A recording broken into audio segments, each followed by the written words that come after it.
we played canasta together at Lori's house. Oh, that's right. Okay. We're starting. Marcia, and we need you because because Kathy's going to be away. All right. Hey, everybody. Hello. Oh, look how many people you have tonight. Wow. We got a good group on Zoom, about pretty evenly balanced between Zoom and here. So you may be a little more on Zoom. So, okay, good. Oh, it's August. Yeah, true. It's almost August, right? Well, thank you everybody for coming. Those on Zoom, if you could please mute yourselves until you're ready to talk, I would appreciate it. And those who haven't already, please like my Katz Reviews page on Facebook. I've got about 10 or so to go to get to 500, which is my goal, so that would be great. And if you want to see some of our previous movie discussions on YouTube, the top 3 right now are Battle of Algiers, Drive My Car, and Blow Up.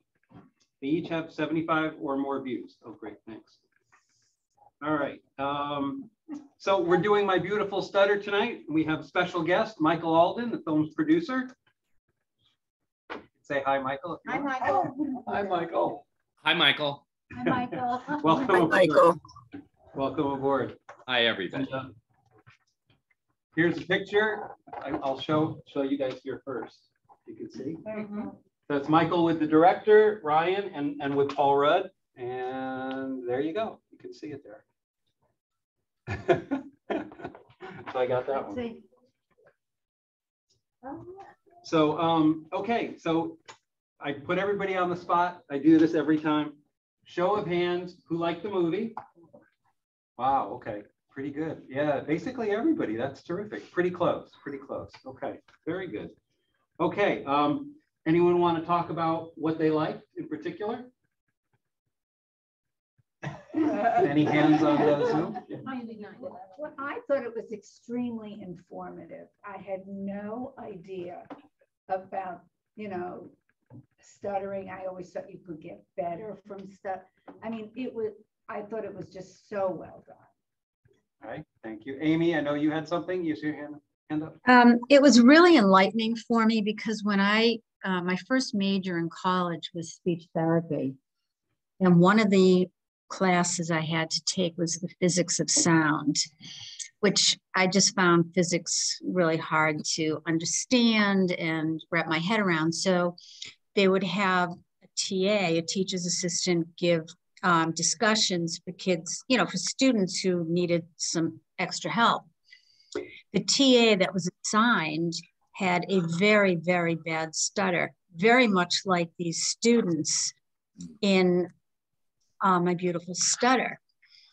I became very frustrated because we would have questions and it took him a very long time to answer, and it was difficult to follow his answers. I ended up changing my major, but it gave me insight into how brave it was for him to lead a class. And although it was a speech therapy major, I had, at the time, I was indignant that they had somebody leading these discussions and helping the students who are struggling. And it was not very helpful because he couldn't really answer our questions, and it wasn't very productive. But flash forward now, I understand, I look at it in a different way. It didn't really help me that he had a stutter, which, is terrible to say, but now I see how brave it was to get up there in front of a bunch of college students and try to help us with a course that we were struggling with. So thank you for producing this movie, Michael. I really appreciate your comment, Amy, and thank you. It was very similar for me. I did a play called The King's Speech. I really got into The movie. I really got into the storyline and to the struggle of the character, but during the exploitation of the play, mostly originally in the UK, people from the Stuttering Association, the British Stammering Association, would volunteer to do what they call the bucket collection. which was obviously charity for the Stammering Association of Britain. And a young woman came to me, she was holding a red bucket. She was 50 years old and she had never spoken to someone outside of the Stammering Association in her life. And the executive in charge of her department at the Stammering Association said she could do the red bucket at the King's Speech because she really wanted to be a part of the play, but she had to introduce herself to me. And it took her 15 minutes. She stayed with us. She interviewed during the documentary, flashing forward to the closing night of the play. We had to talk back. I said, last question, any burning questions? And she raised her hand. I didn't even know she was there, and stood up and acknowledged every actor by name. Wow. And said, thank you. And so I learned an incredible amount about patience, and obviously in making the film, the struggle it takes to become that brave.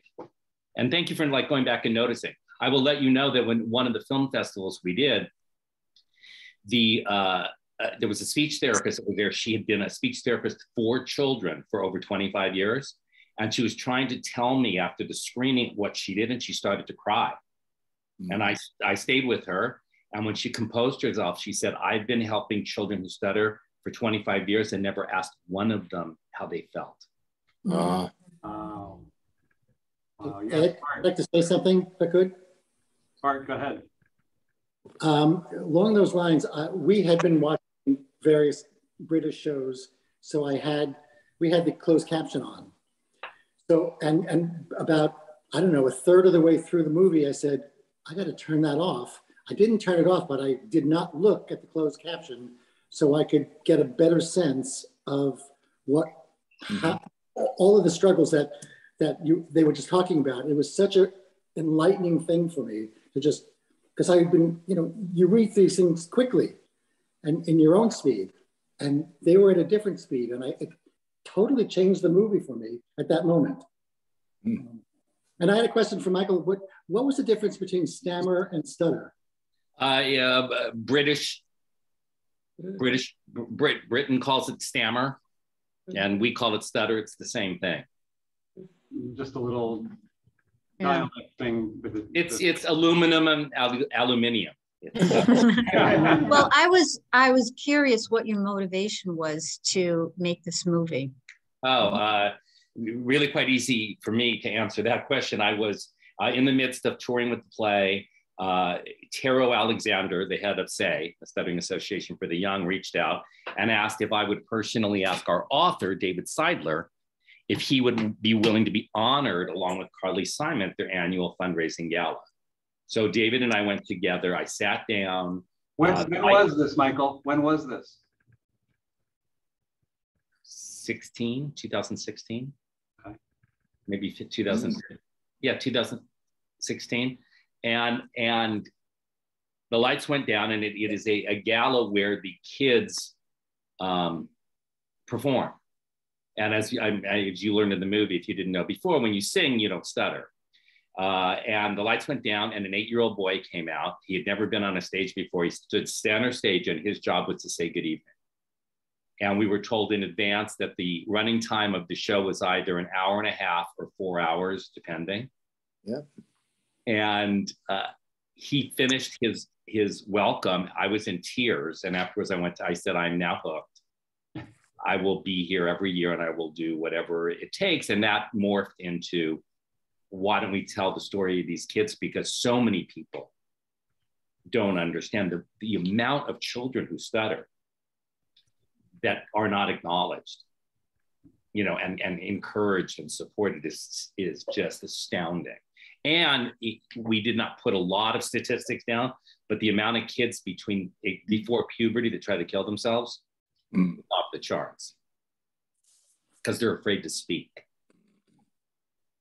What was disturbing to me particularly were so many of the kids in the movie who said that the teachers were kind of not helpful, to put it mildly, and some actually mean, in some extreme cases, in front of the class with their pupils who were having stuttering issues.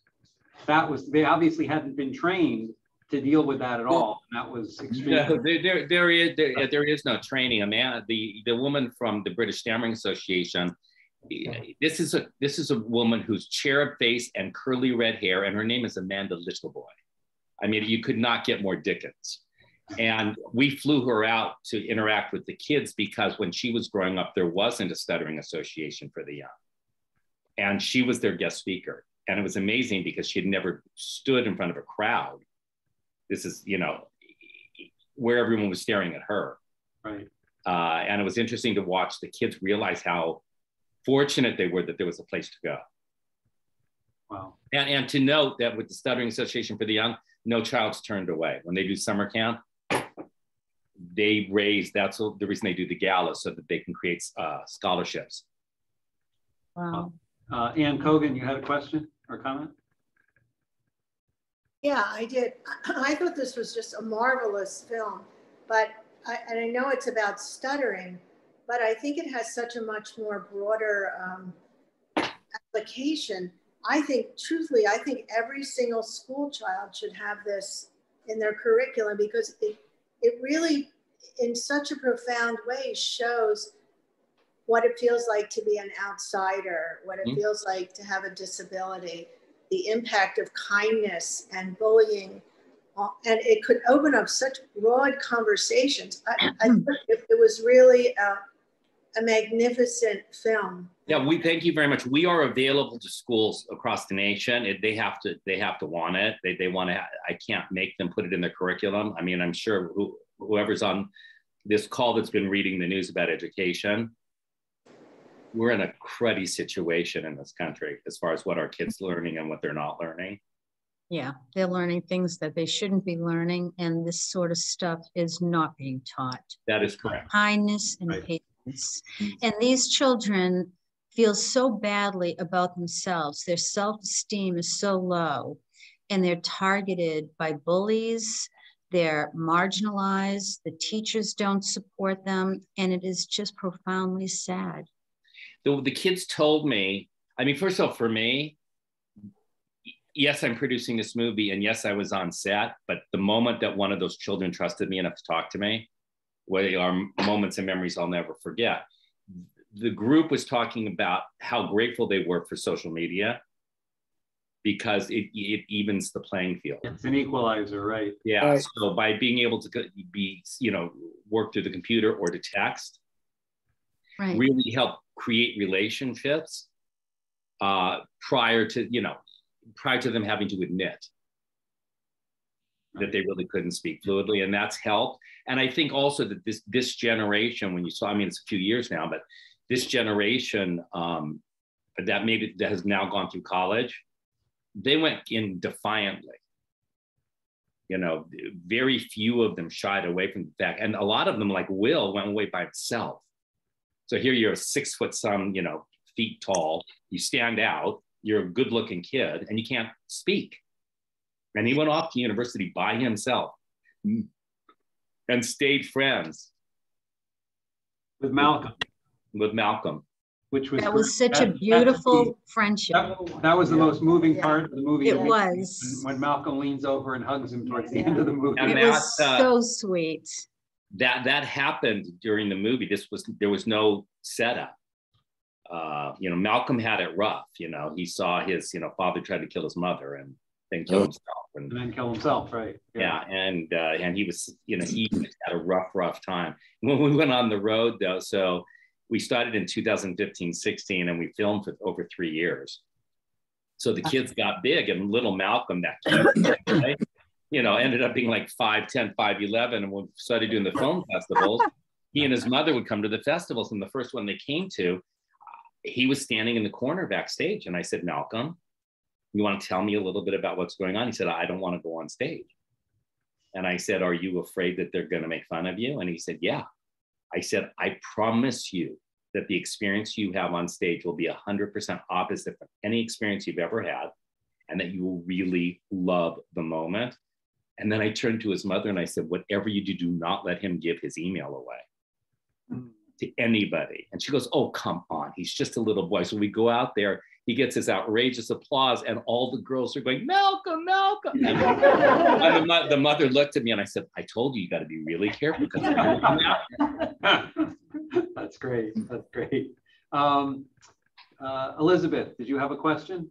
I think it's terrible in the schools. I have a granddaughter who at 12 was very beautiful, but very short. She was bullied to such an extent that she refused to go to school and had to stay home and be home taught. Wow. But the school does nothing. Yeah. There's no one to help. No. You know, but that is, you know, we're not going to get into politics, but really the reality is that's on us. We have, as a society, lived in a bubble where we think that the people that we elect and, you know, the bills we get behind are actually going to make the difference. And the reality is, unless people are really put on point that they're going to lose something, you know, and it's hard because so many people, especially people that are living check to check, really don't have time to absorb what's going on in the community and make a difference. The real easy way to resolve this in 1 or 2 generations is to put arts back in the school. Mm-hmm. Because everybody gets, if you're participating in arts, whether you're backstage, you're mopping something, you're building a set, or you're a child who stutters but can sing, right? There's a place where you become an equal playing, it equals the playing field for everybody. Right. And that's what theater did for me.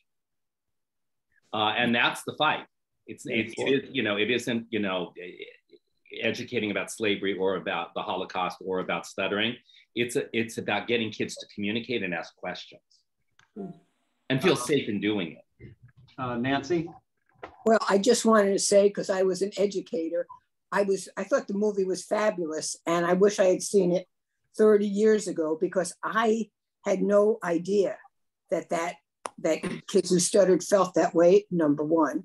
And number two, I thought stuttering was emotional. That's what I thought. I guess I never was educated on it.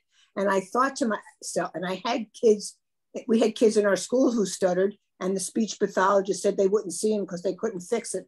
I did not realize we were never educated as to what their problem was or how to deal with it. So I'm just saying, part of it is on the part of the schools is sheer ignorance to the issue. Oh, no, correct. But I'm just saying that programs for me, and this is just my opinion, that would resolve the bullying part is basically arts. There's no other way to go because everybody can play. You know, and I think that for the most part, theater arts teachers do have that compassion stick for the shorter person, you know, the heavier person, you know, the person who stutters, the person with the pimples on their face. They're probably there because of their own insecurities and they see it in their kids. Well, Michael, you saw in the movie, it was arts was part of it, but also sports. Yes. Team building through sports as well. But I never bring that up because I was always last picked for the team, so I still. All right, Bart, question.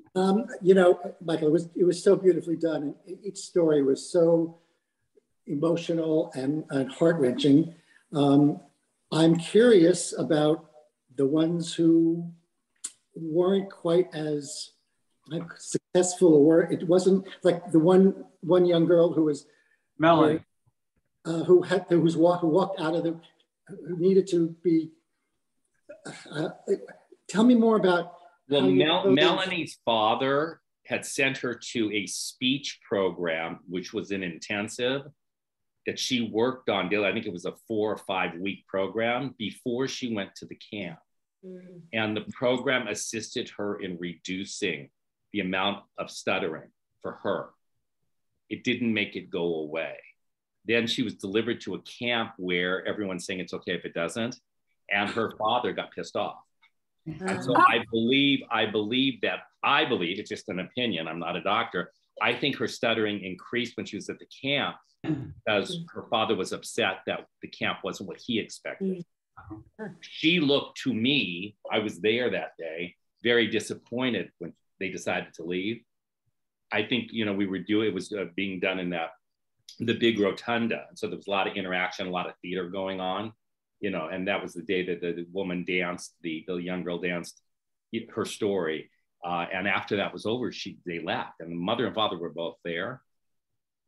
He got interviewed. I mean, you saw him. I mean, and then you saw the other parents where their learning curve was to realize what part of it was their issue.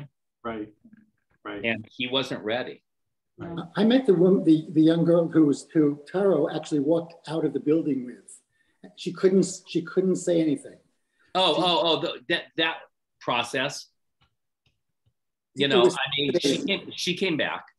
Oh, She came back. Oh yeah. That it was, and that happened a lot. You know, I wasn't expecting it. There's a lot of crying. And the thing that is wonderful is that at the beginning of this camp, the counselors are there to be with those people, especially the ones that are having emotional challenges. But as the camp progresses, the other kids take their place. And I think you saw a few shots, you know, where you saw a couple of their peers hug them. Yes. You know, and again, too, in that age range, you're not kind of touchy-feely, especially with another guy or another, you know, girl. It's like for them to have that physical, you know, connection is genuinely an emotional connection, and that they feel that they're in a safe place where they can express their passion and compassion. Yeah, they were very supportive to each other, which was great to see. Ann Cogan. You know, I was wondering about the operations of that camp. Is that a dedicated camp for stutters, or it just seems like a beautiful facility? Is it just for 2 weeks, or do they have 2 week? It's 2 weeks. It's 2 weeks, and I encourage you all to go on the website because it's expanded. They now have a division in Washington, D.C. I believe camp is now being held upstate. I'm not on top of everything the association. I think I saw the camp is now in Pennsylvania each year. Pennsylvania, and I think they're looking up state. And Taro's working out of Washington, D.C. area. He's opened up a facility there. And I want to digress for a moment. Not stutterer, it's people who stutter. But is that camp, is that a camp facility they're using for the 2 weeks? Or but other groups use it. Okay. Yeah. They just rent the facility for 2 weeks. David. Oh, hello. All right, I'm not with you today. I broke my foot, as Ed will tell you, 2 weeks ago playing pick. Oh no. Yes. Okay, so I had told Ed that I had a bad speech impediment all through elementary school, middle school, my whole life pretty much. What I did not like about this film, and there was a lot of things I did not like about it, is number one, how you made the father we spoke about a villain for sending his child to a place where they would teach her not to stutter. Okay, now you can take these children for 2 weeks and put them in this loving environment, but the reality is the other 50 weeks of the year, they have to learn to live in society. And no matter how you clean it up and put it in, there's going to be bullies in every workplace, every place in the world. And I was hoping to see that at this camp, the other kids would exchange tools that they've used, things they've learned to help improve their stutter and to help improve their public speaking. And I didn't see any of that. I mean, it's a dream situation that they're really great in this camp for 2 weeks, but they still got to go back to reality. And I was surprised there was none of that. There was none of how to teach these kids how to improve on their stutter. It's never going to go away. My stutter is never going to go away. I have to pay attention to it every day. But as I'm speaking to you now, I could not do this when I was 8 years old. I couldn't speak like this. I had to learn tools. I had to learn different ways. And I'm surprised you have 50 kids together. They could have brainwashed. They could have said, oh, try this, you know. Make believe you're singing a song, things like that. And I'm just showing. This movie is about a company that is sole purpose is to tell you that it's however you speak, it's okay. Right. Whether it goes away, whether it's speech, there was speech therapy there, you know, and you saw the doctors that were interviewed, and there was all kinds of processes, but they're not there to teach each other how not to stutter. They're there to accept themselves as they are. Some of those kids will never not stutter, and some of them through the therapies that they go through. And yes, almost all of them that were interviewed at the end talk about going back in the real world was the scariest thing in the world. Right. All what they got out of camp was that they know out there in the world they're not alone. Right. The one good thing is that they met other children who stuttered. Correct. Some of those kids, especially the ones that are on scholarship, had never met another child who stuttered. They were the only ones in their community. And so again, I want to iterate, I understand your point of view, and that's not the movie that we made. It's a movie about acceptance and the growth of the key characters that we were following. Right. And I don't ever consider the father the villain. I'm giving a reason for the girl wanted to impress her father. There was a lot of that. There was a lot of conversations throughout our experience with the kids where they didn't want to disappoint their parents. Oh, right. Every child. And as you saw with the group therapy, if you will, with the parents, the ones that didn't notice it for a really long time, and how hard it was for them to let go and just let their child be. Right. Okay. Brad? Yeah, and then not to defend myself, I just saying I hear you completely. No, but it just, to me, it led the general audience to believe that those children are going to speak like that for the rest of their life. And I don't think that's true. I think that with time, they would learn techniques and they'd be able to vocalize themselves a lot better as the years went on. And some will and some won't, and that is included in the narrative of the movie. Right. That it is said more than one time. Some will grow out of it, some will, therapy will help, and others. You're going to learn how to deal with it, right? Yeah, but this is to learn how to deal with it here. Right. True. Not here. Well, people are tougher than others, man. It's tough. I'm just saying the movie that we chose to make was about this part. Okay, good. But thank you, though. I really appreciate it. Okay. Fred? I had a language-specific question. I don't know if anybody knows the answer. Everything we talked about here is UK and the United States and English, which I think is considered one of the most difficult languages to read, speak, and learn. So my question is there significant stuttering in other languages, particularly if a child is bilingual, they speak Spanish and English from the beginning?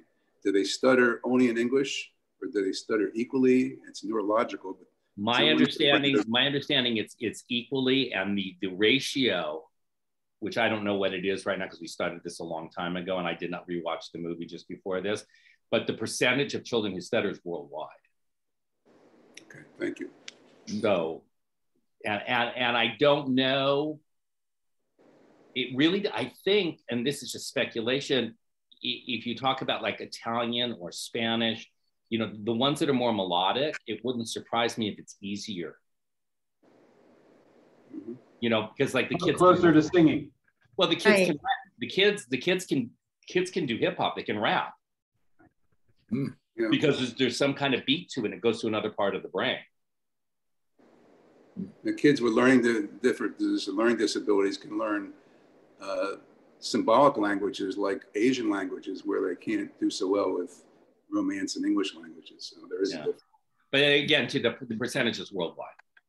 Thank you. Absolutely. I had a comment and a question. Speak up so they can hear you. I had a comment and a question. The man who started this camp, Tara. how badly did he stutter as a child? Because he was really pretty good.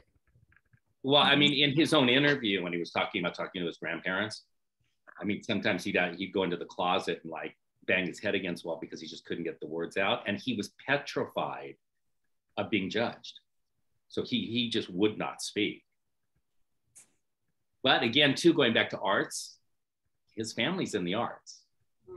He's related to Jane Alexander. He was surrounded by theater people, which inspired him to use what he knew there. What is the percentage of children who stutter? Because I can't think of anyone through all my childhood and schooling. I can't think of anybody who stuttered. I know people who stutter. Yeah, I'm pretty sure, and don't quote me again, I'm not the math, but I'm pretty sure it's 5%. Yeah, it said 1 in 20 in the movie. Yeah, 5% of all children stutter.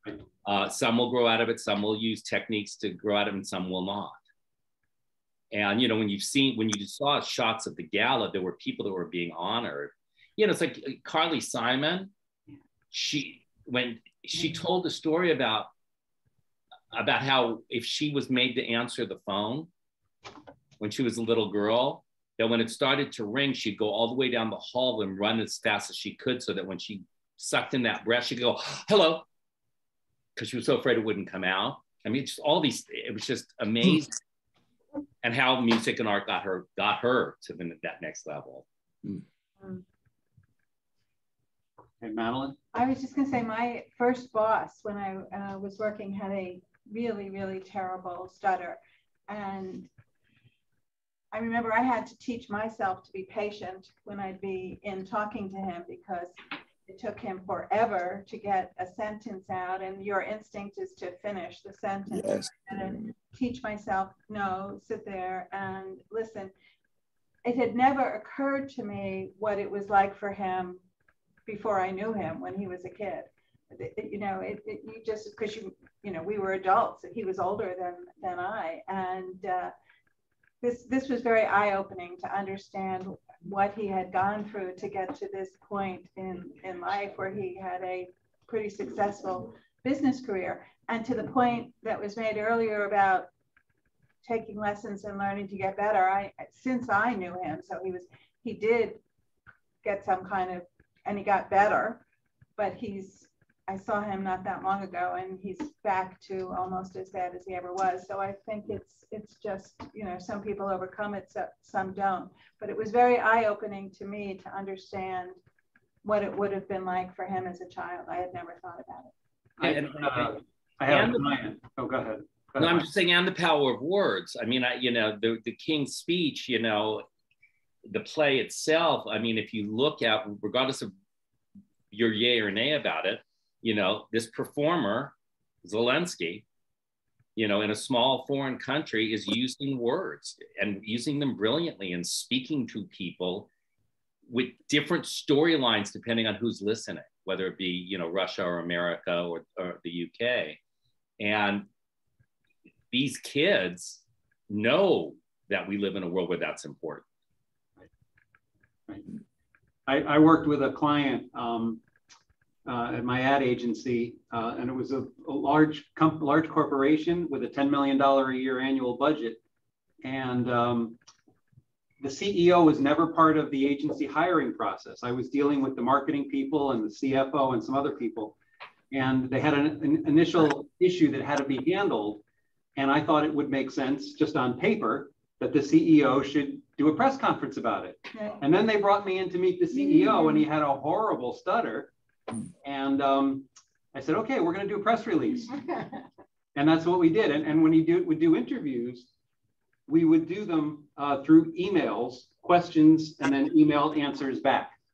But also think about, I mean, one of the things is how isolating it is for Absolutely. the person. I mean, that was the first thing. Just take it for granted that we can sit here and talk to each other, but think about how lonely it is. That was the first thing I thought of when I saw him and you know, had a one-on-one with him, and I'm being as patient, you know, I'm not a patient person, but I was as patient as I could be to let him finish his thoughts, I was thinking how horrible a childhood he must have had. I see that. You know, I have a very dear friend who's a producing associate of mine in London, and when we were doing the King's Speech in the West End, he wouldn't go see it.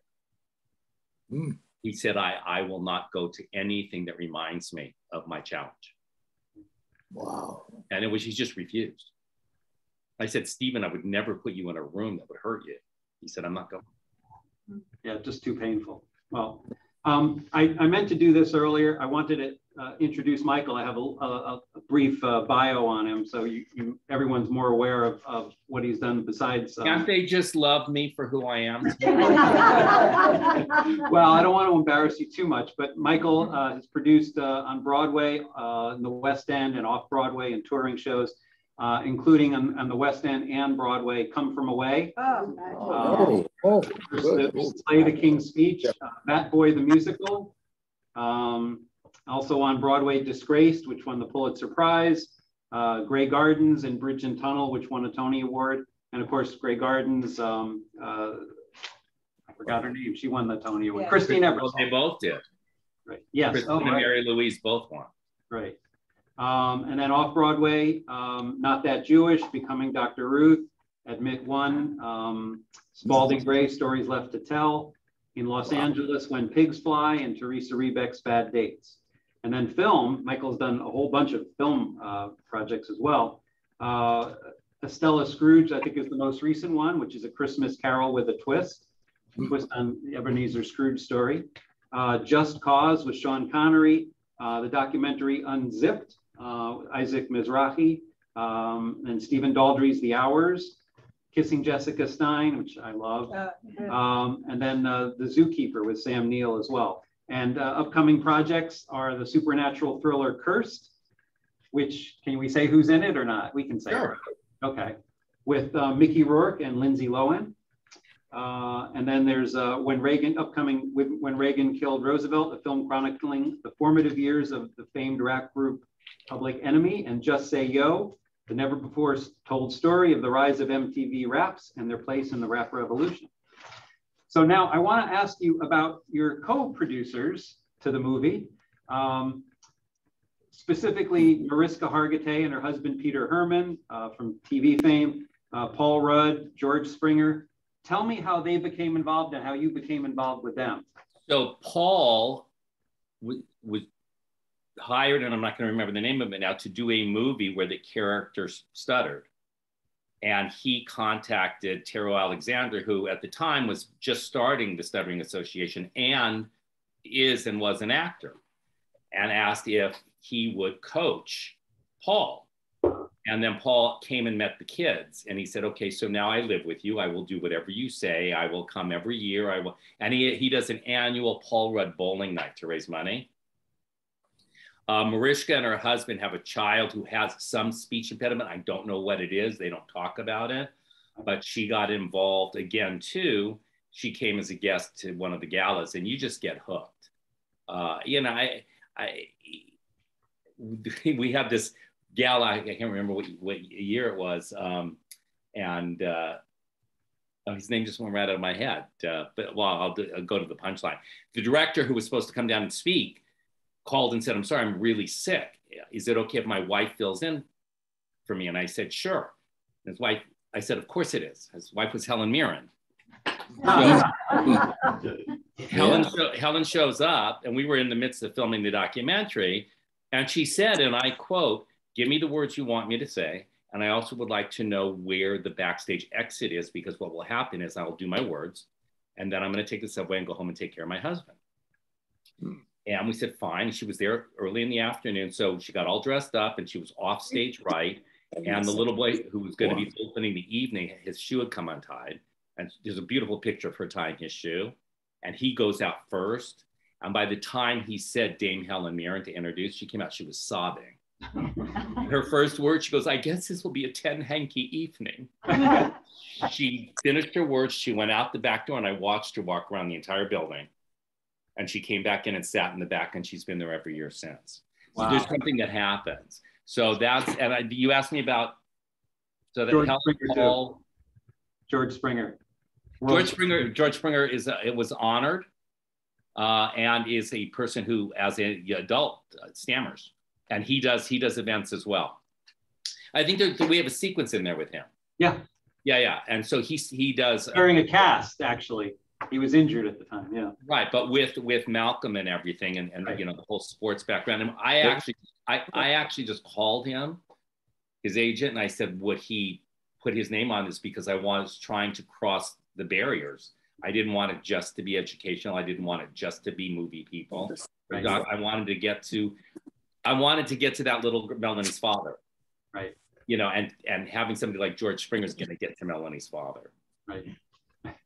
Great. Now, did they do promotional things for them? I saw Paul Rudd did some.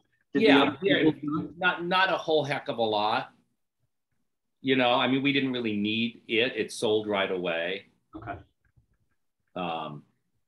And again, it's not a festival darling. And Ryan Gielen, who is the champion of this film and stuck with it both financially right. and emotionally, at times when I couldn't be anywhere near it, and fell in love with the organization and the children, really addressed what's going on at the Stuttering Association for the Young. I wanted to go a little bit deeper and darker, you know, because of to the stories that I heard other than Malcolm's, which are pretty horrendous. So how did you get Ryan Gielen as the director, and then also the writer-editor, Stephen Sander? How did they come on board? Yeah, well, Stephen is an associate of Ryan's. Ryan and his partner have a company, Believe, that deals pretty much specifically with exploiting and exposing more information on hemophilia. Okay. Again, something I knew nothing about. I did not know about the life shortage. I didn't know, shortening your life. I didn't know all the different things that go on with it. And I've been involved with him in that as a speaker and just as quote unquote supporting fan. So it just made sense to me as a filmmaker that he would fall in love with this. I met him actually through an assistant, and I called him up and I said, "Do you want to meet Taro Alexander?" And he said, "Yeah, sure. I'm going to be in New York. I'll meet him." He called me up because I'm doing this movie. I said, "Okay." That's great. Taro's very persuasive. And I saw the movie won several awards. It won the Shorty Social Good Award at the Shorty Awards in 2020, the Best Documentary in 2019 for the Boston International Kids Film Festival. Special presentation for Best Film at the 2019 Napa Valley Film Festival. Best Documentary Golden Door Film Festival and Doc Sunback Festival. And then the Best Documentary for the Rhode Island International Film Festival. So that's great. And official selection at a whole bunch of others. Let's see, what else did I want to ask you? Oh, when did you begin work on the film and how long was the production process? Because it obviously took several years, and why was that?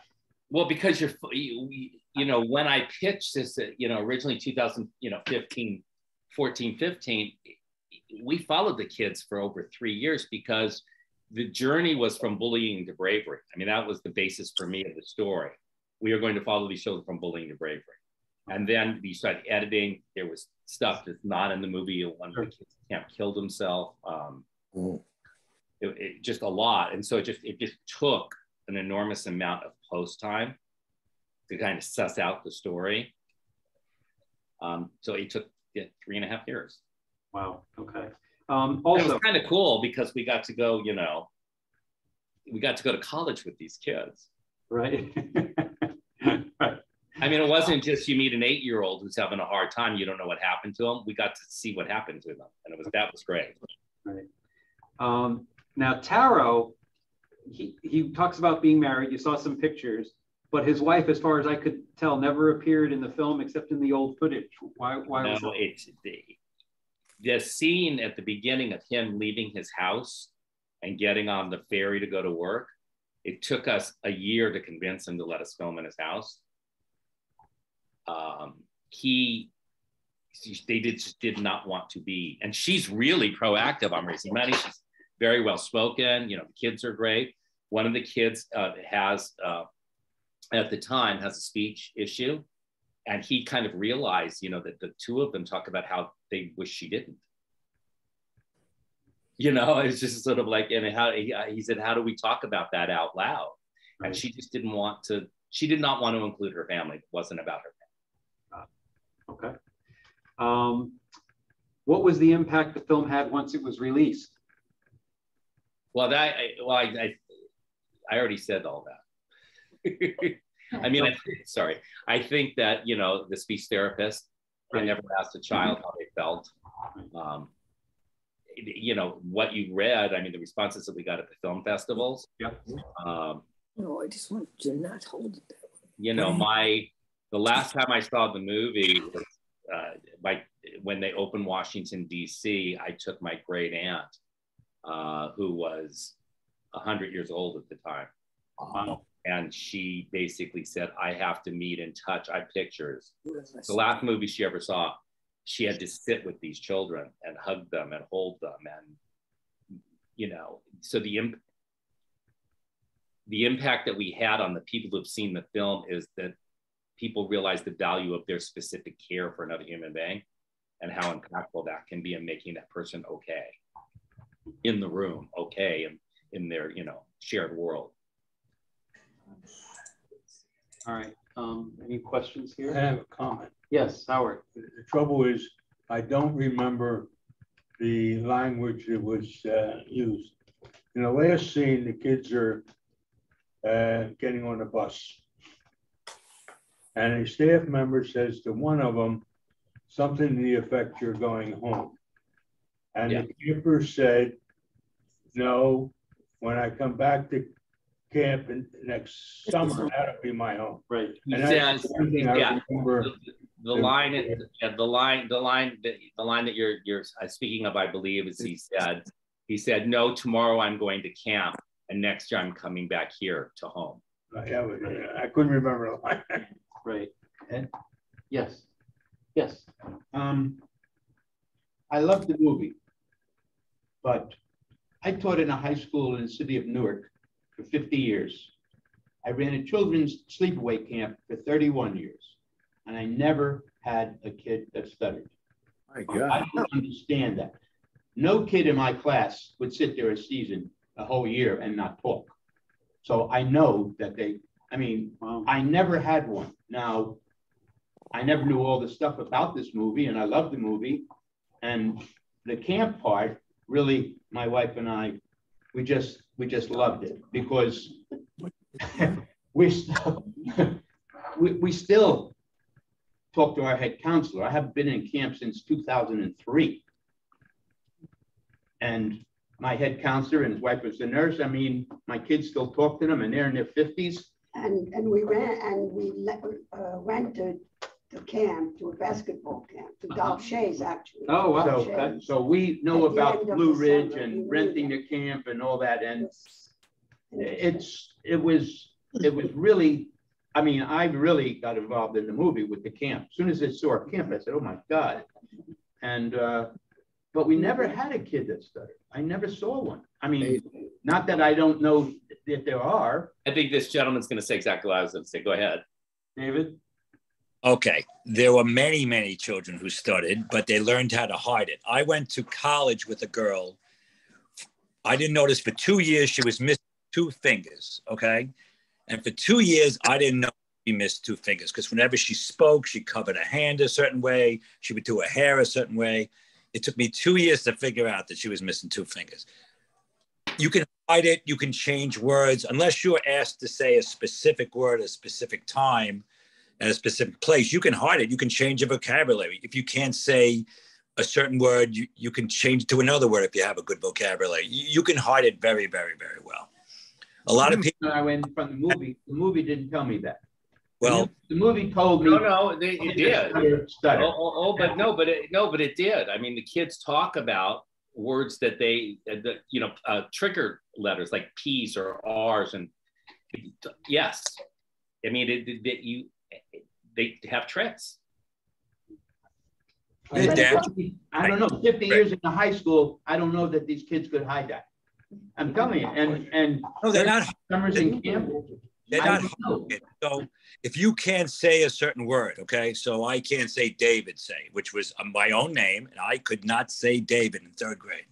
Imagine what that's like. Can't say a name, okay? But I can say my name is David, okay? Because I'm getting going, okay? So I figured out that if I could say my name is David.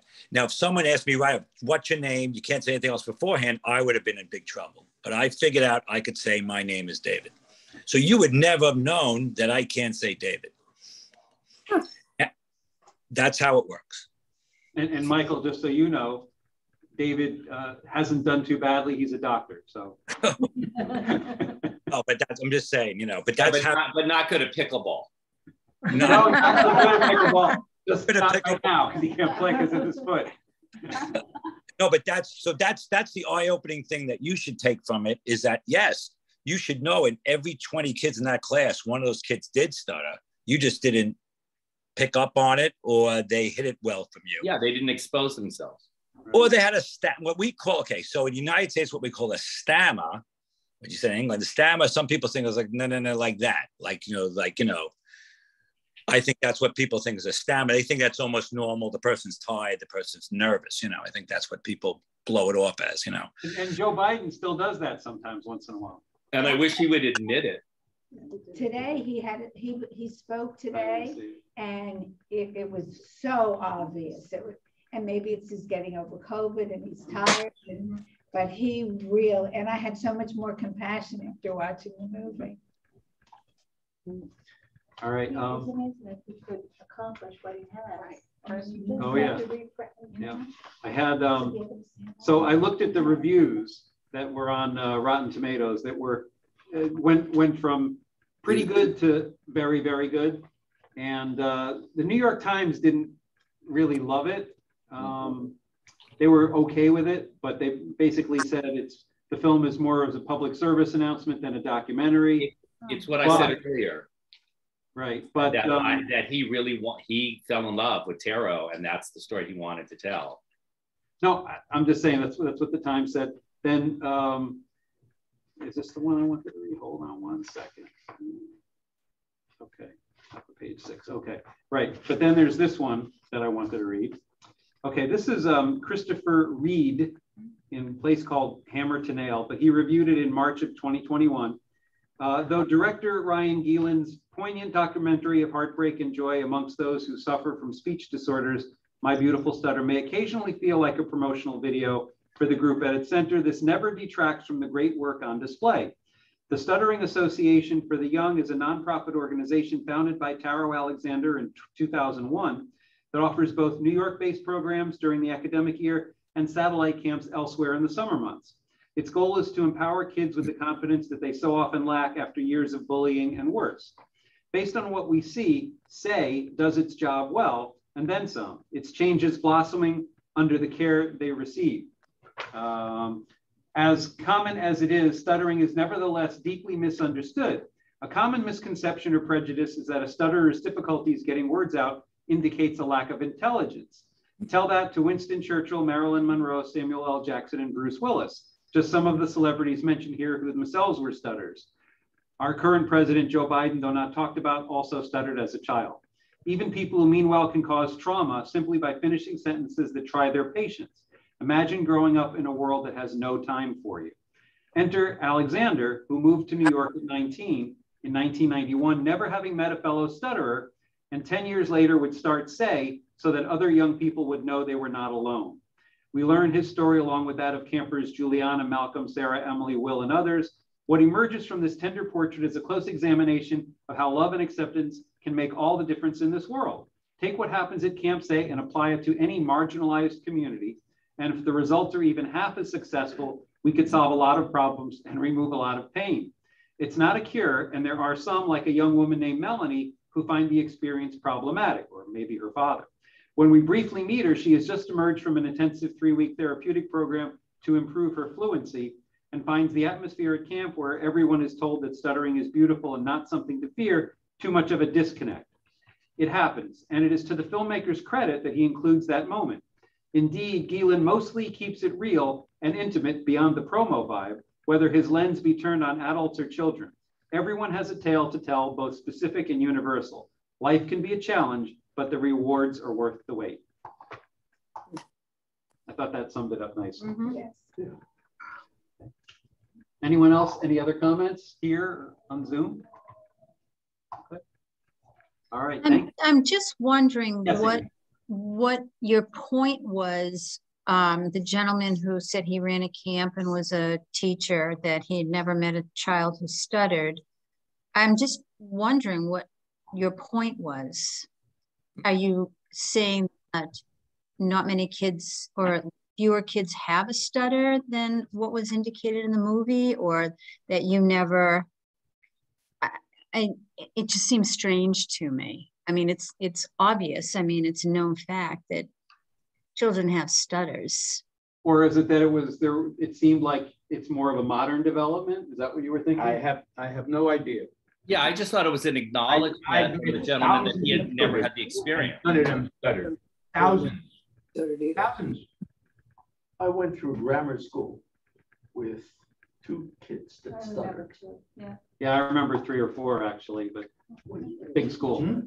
So maybe they hit from the adult. I taught in the high school only, so maybe the high school they hit it. Yeah, by the time I got to high school. Or maybe some of them have managed it better. But in the camp, we had 8-year-old to 17. I know, but maybe I don't know. Like I have to think about why. And it's also funny. Not funny is the wrong word, but whether kids pick up on it among other kids, because it's different than how you interact with the adults in the world. I don't know. And the point is, the parent of the kid who stutters might not want him to go to camp. Exactly. Yeah. That might be. That might really be there. Yeah. Good point. But they had to go to high school. They had to go to high school. No, but, And then they had special ed programs where they might have put them in special ed programs, and you wouldn't have seen them. David? Yeah, I just want to say. I was in American, so I had great kids. David, go ahead. I just want to say that, I don't want to say this the wrong way, but the cases you saw were extreme cases. Let's put it that way, okay? So I'm sure there were a lot of kids in your school, not to this degree maybe, who did stutter, but it never came out to this degree, you know, where they were able to get by with a few stuck words once in a while. And, you know, and if there is a school show, you sign up to paint the scenery right away so they don't pick you to be in the school show, right? So that's exactly. And I'll be honest with you, I'll give you an example, okay? So this happens, okay, I don't know how many Jewish people we have here. On Passover, everyone has to go around and read the Haggadah, okay? And you can see what's coming up. And if you know you have a trouble with a certain, oh my God, the next paragraph is mine, you quickly either you go to the bathroom, and then you back when the next paragraph is up, and I can say the plagues, but I can't say Haim, and I can't say this. So all these things that you don't know what's going on, that's what's going on in the mind of the stutter. And it works. It works to, quote, hide it and to function. I mean, you know, that's why you didn't notice those children. Well, David, it hasn't stopped you from talking. Well, right. No, but maybe the point is that I was kind of like those kids, and I wouldn't go to school. I literally did not want to go to school. And I'm not patting myself in the back. I'm just saying, I just want it to be understood. I feel that there should have been a little thing at the end of the film showing maybe these kids obviously can't do that 10 years out, showing what they have accomplished. Because I think that's leads the general public and think that they're not going to ever amount to anything. And that's totally opposite. You said Winston Churchill.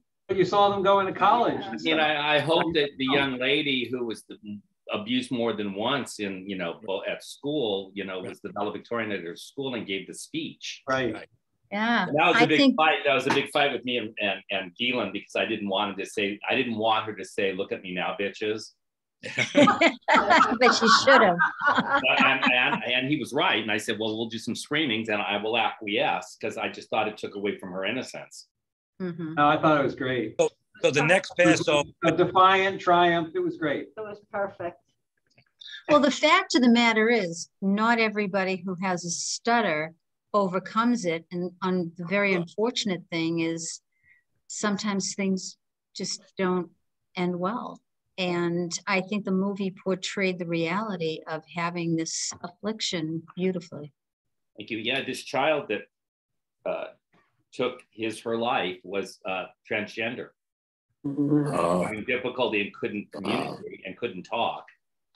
And it just got to be too much. Young, like 14. Too much. So, on top of like stammering, what happens if you've got something else going on? Yeah. And you can't talk about it. So thank you. No, I'm pleased to be a part of this. I'm pleased that the movie continues to create a conversation, because that's how art makes a difference. Yeah, I also want to thank David. David, you really added so much to this discussion and really put a different perspective on it. Thank you so much for sharing at that level. We really appreciate it. I'm coming out of the closet tonight. Yes, you did. Yes, you did. Don't forget your crutches. All right. Thank you very much. Thanks so much, Michael. Really appreciate it. Listen, it was lovely to spend time with everybody. Thank you. And thank you for watching the film. Thank you for making it. You're more than welcome. Great evening. Everybody have a great evening. Bye-bye. Thanks. Thank Bye-bye. you. Thank you. Bye-bye. Bye, everybody. Thank you. Bye. Bye. Still going. Yeah. No, the other end. Oh, okay. And in the winter. I think we raised her.